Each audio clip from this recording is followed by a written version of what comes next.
Today with Talking Scuba, we're going to be looking at what equipment the new scuba diver should buy first. I'll be telling you what I bought first and why, and then I'll go through what I ended up with. So, like everybody, I started off with nothing. I did my initial pool training borrowing absolutely everything.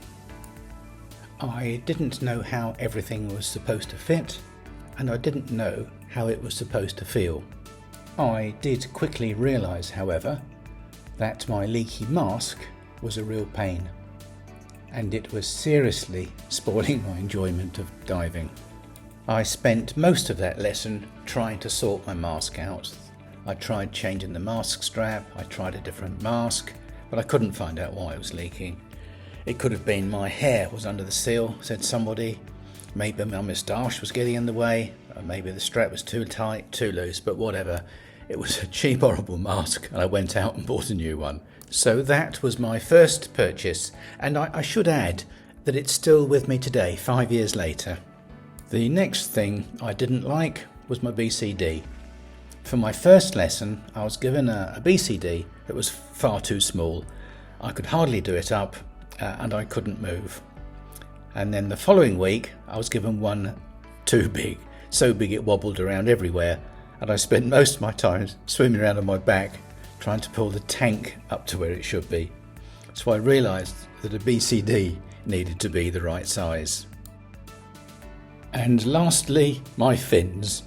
I was given two different sizes. I'm a size 8, and I was given one size 7 and one size 10.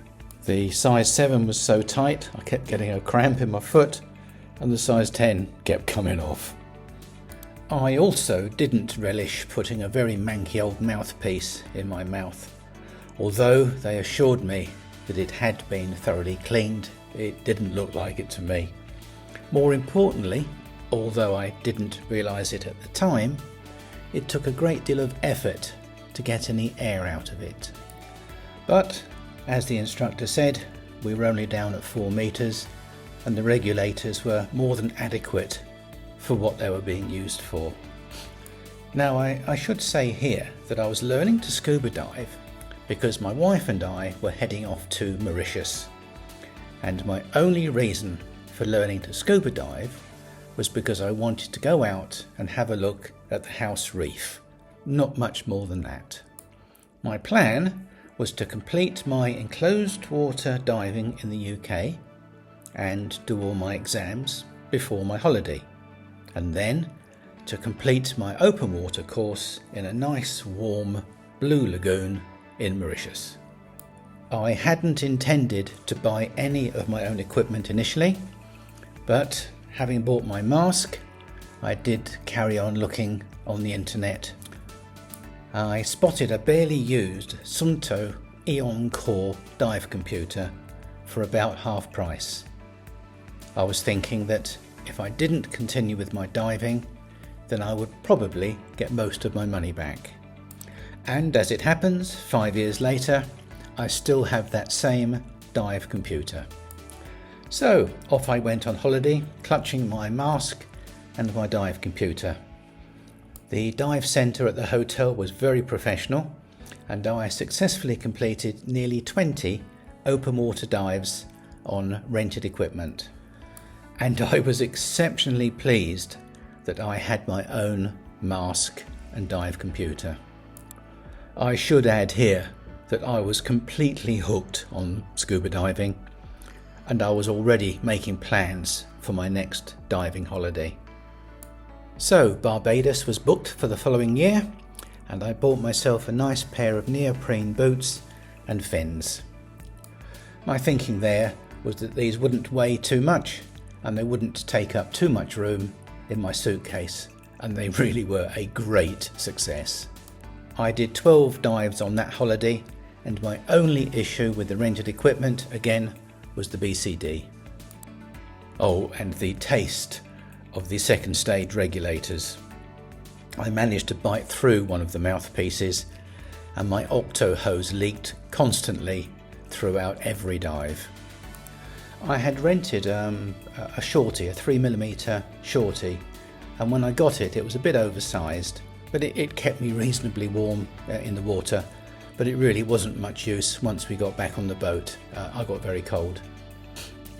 But it worked, but I did make up my mind that should I do a similar holiday, I would buy a properly fitting full 3mm wetsuit. Now, when I returned home from that holiday, things took a serious turn for the worse. Having had 2 lovely diving holidays, I decided to have a go at diving in the UK. After a little research, I found a BSAC diving club fairly close to me, and they had a rib based in Littlehampton. It's a diving club, not a school, so they had no equipment for rent. So I made a list of essentials, starting with a decent 5mm wetsuit, a BCD, a tank and a regulator set. I found out that pretty much everybody in the club had some kit for sale or was willing to let me borrow and trial various sizes. I realised, for example, that I needed to buy a range of lead weights and a decent weight belt. So in fact, that was my next purchase, closely followed by a second-hand 15-litre steel cylinder, which I sent off to be tested and O2 cleaned. I found a DSMB and reel on eBay, so that was my next purchase, followed closely by a dive knife, a torch, hood and gloves. By now, I had made a space in my garage for my scuba kit, and the shelves were starting to fill up. But I still needed some key equipment like regulators, BCD and my wetsuit. So my regulators were next on the list, and initially I had thought to buy them second hand, but I couldn't see anything that fitted the bill. And for the type of diving that I was going to be doing, pretty much any well-known make would suit me just fine, so I settled for Scuba Pro. My local scuba shop had a discounted deal which included regulators, hoses and the SPG. And for my BCD, I settled on a Buddy Commando because they're built like the proverbial brick house and they are very widely used, lots of spares available. And I managed to pick one up on eBay for under £100. And although I've swapped and changed over the last 5 years, I still have that same BCD, and it's now set up for my independent twin cylinders. For my wetsuit, I settled on a 5mm semi-dry, which again I bought from my dive shop in a sale. I must say here that a 5mm semi-dry in the UK is only fit for the warmer summer months. As autumn came, I froze, so it didn't take me long to do my dry suit course. And my quest for the right dry suit has taken me from trilaminate to neoprene and back to trilaminate again.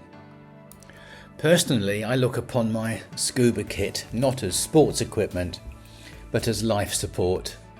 So I've always been very particular about the equipment that I've bought second hand. I've always gone for fairly new or almost new, and that has worked for me. And as I have upgraded my kit during the years, it's been quite easy enough to resell the equipment and get most of my money back. My most recent purchase is a DUI dry suit, costing, well, a third of the original purchase price, and it looked new. The only downside to buying on the internet is making sure that it fits. And as the previous DUI owner was pretty much the same shape and size as me, and he'd had it tailor-made, it actually fits me like a glove. Now, if you're a new scuba diver just putting your initial kit together, you will have a list like me of things that you must have.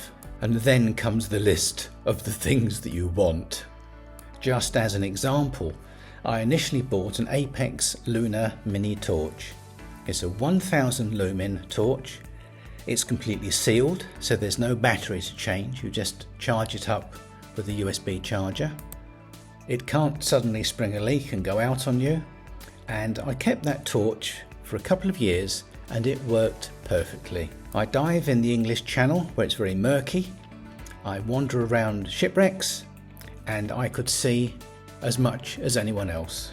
But last year, when the visibility was absolutely abysmal, I was with a buddy who had a canister lamp. And whenever he shone his lamp in my direction, I cast a shadow on the sandy floor. He was using the Orca Torch D630. That's a 4,000 lumen lamp. That night when I got home, I went straight onto the internet and bought one. Not because I needed it, but because I wanted it. And what a difference it's made. I work on the principle that if I spend all that time and effort to get on a dive, then I want to enjoy it to the full. I told you earlier that I bought a DSMB and reel off of eBay. And when I first launched that DSMB, it jammed. So I had to let the whole lot just disappear up to the surface. And I did my ascent with my buddy using his DSMB.